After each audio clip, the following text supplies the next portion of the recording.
ijtimoiy tarmoqlarda o'zini xalq posboni sifatida namoyon etib kelayotgan, qonun deya tinmay bong urayotgan ishquvvat va aslida ashaddiy huquqbuzar hisoblanadi. U haydovchilik guvohnomasiga ega bo'lmasdan turib, davlat raqami 01797 QKA bo'lgan transport vositasini muntazam ravishda boshqarib yurgan.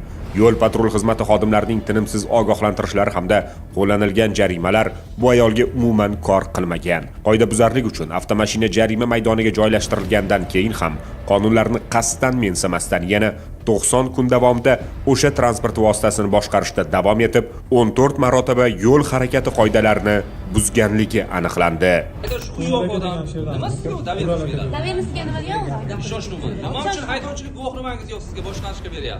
Bu qoidabuzarliklari oxir-oqibat katta yo'l transport hodisasiga olib kelgan. O'zini hayotini bir tiyinga ilmaydigan bu kimsaga hech bo'lmaganda boshqa fuqarolarning hayotini hurmat qilishni tilashdan boshqa iloj yo'q.